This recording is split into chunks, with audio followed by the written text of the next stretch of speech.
Assalamu alaikum wa rahmatullahi ta'ala wa barakatuh, chers frères et sœurs en Allah, j'espère que vous allez bien.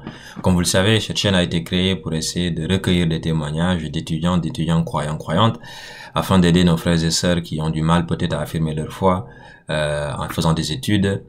Voilà, alhamdulillah, au tout début, on a recueilli beaucoup de témoignages, on a recueilli des témoignages, mais après ça s'est estompé, alhamdulillah. Peut-être c'est pour le mieux, donc je pense qu'il est grand temps de regarder qu'est-ce qu'on va faire de cette chaîne. Ainsi, j'ai pensé que peut-être il faudrait peut-être faire une réorientation du principe de cette chaîne.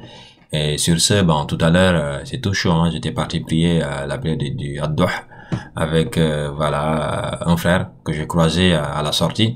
Bon, j'ai constaté que ce frère, il était non arabophone, mais je l'ai croisé ces derniers temps, il parlait très bien arabe. Je lui ai demandé, comment fais-tu pour parler si bien l'arabe?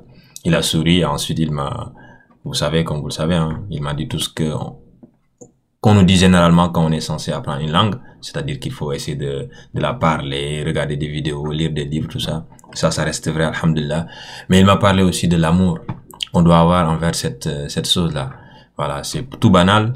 Voilà, évidemment aussi, il faut demander à Allah subhanahu wa ta'ala à ceux qui nous aident dans cette entreprise avant toute chose. Cet amour dont il m'a parlé, c'est tout banal, mais moi, dans ma tête, ça a eu un déclic, ça m'a fait penser aussi peut-être à la motivation aussi. Et de la motivation, alhamdulillah, on en a beaucoup. Mais souvent, on en a beaucoup de façon individuelle. Moi, par exemple, je suis hyper motivé, je vous le dis, pour apprendre l'arabe. Mais j'ai toujours des lacunes, alhamdulillah. Mais petit à petit, l'oiseau fait son nid, comme on dit. J'apprends notamment avec ma femme, etc., etc. Mais je me suis dit, écoute, pourquoi ne pas se servir de la grande famille qu'on forme pour essayer de trouver une motivation communautaire. Et aussi, il m'a fait penser à une chose. Vous savez, dans le Saint-Coran, Allah subhanahu wa ta'ala, il dit, وَمَا خَلَقَتُ الْجِنَّ وَالْإِنسَ إِلَّا لِيَعْبُدُونَ. Allah a créé les hommes et les djinns, c'est ce que pour qu'ils l'adorent. Allah dit aussi dans une autre sourate, comme vous le savez, il a imposé à aucune âme une charge supérieure à ses capacités. Donc tout ça m'a fait penser que si on a été créé pour, et c'est vrai, hein, on y croit, on a été créé pour adorer Allah. Donc tout ce qui va avec ça, ça devrait être facile en fait. Pourquoi c'est difficile? Voilà, parce que on manque de motivation. Peut-être pas de façon individuelle, mais peut-être une motivation collective.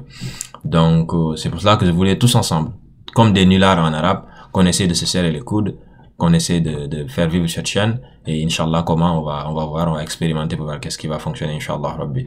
Voilà, donc, c'est cette vidéo-là que je voulais faire avant de basculer dans cette nouvelle façon de faire.